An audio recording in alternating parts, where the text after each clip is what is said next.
Opposition main protesters, colleges, universities. Other figures, passive or joining figures, supported by government institutions and government agencies. Protests against President Rodrigo Duterte began on November 18, 2016 following Duterte's support of the burial of the late President Ferdinand Marcos.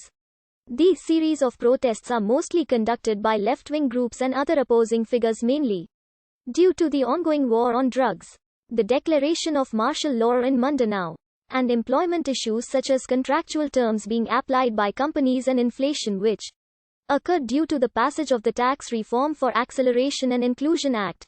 Other causes of the protests include the government's response to the COVID-19 pandemic in the country, the passage of the Anti-Terrorism Act of 2020, and the shutdown and franchise denial of ABS-CBN.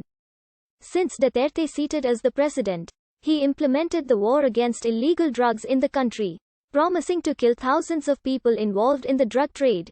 The campaign sparked condemnations and concerns among local politicians, international human rights and news organizations due to human rights violations and high number of killings amid drug campaign. During the course of the campaign, the authorities have mainly dealt with the drug users from the poor communities, but they never caught the high-profile drug lord. Despite the deaths in the campaign, Duterte's popularity in opinion polls remains high. A coalition named Manlaban sa JK was formed by a group of lawyers, teachers and law students in November 2017.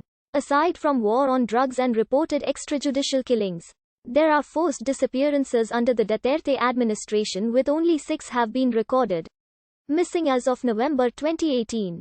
It was being remembered by their relatives. Most of them are still in grieving since the Arroyo administration every All Saints' Day. According to the Asian Federation Against Involuntary Disappearances, there are 1,993 cases of forced disappearances since Marcos' regime. The death toll of war on drugs varies. Officials claimed that the number of killed reached 5,779. But several opposition and human rights figures asserted that the number of killed has reached more than 27,000. The most notable case of youth casualties during the campaign is the killing of 17-year-old student Kian Lloyd de los Santos from Caloocan on August 16, 2017 by the hands of the police. The incident sparked controversy among the local politicians and militant groups, and triggered massive protest in the country. Few days later, another 2 teenagers were killed: Carl Angelo Arnes and Ronaldo de Guzman. Arnes, a 19-year-old teenager, last found in Cainta, Rizal, was tortured and shot dead also on August 17 by police after robbing a taxi in Caloocan. His 14-year-old friend, Ronaldo Culot de Guzman, was stabbed to death 30 times and thrown into a creek in Gupan, Nueva Ecija, along with the deaths of Kian de los Santos.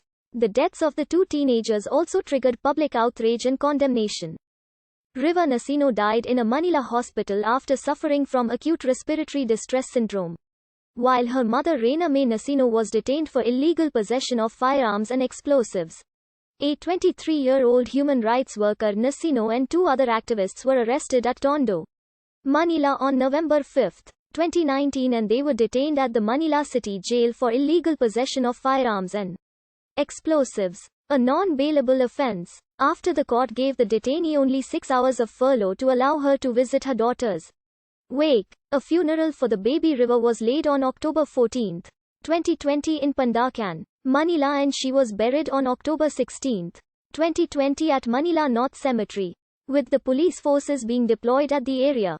The baby's death sparked sympathy, while the condemnation targeted towards the treatment of Reyna Nacino during the baby's funeral and burial, ranging from activists to local celebrities. A simple protest was held on October 17, 2020 to condemn the circumstances of the mother and daughter. On December 20, 2020, Police Senior Master Sergeant Jonel Nuesca shot his 2 unarmed neighbors, namely Sonia Gregorio and her son Frank in Paniki, Talak, dead in close range at 5:10 p.m. The incident was reported to the police 20 minutes later, and at 6:19 p.m., Nuesca surrendered to the police station in Pangasinan.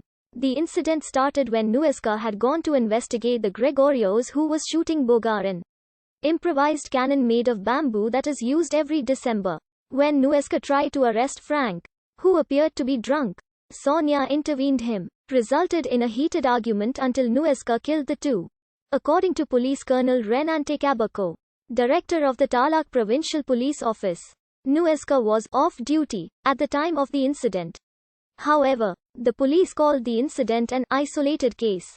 The incident was captured on video and spread online. Several neti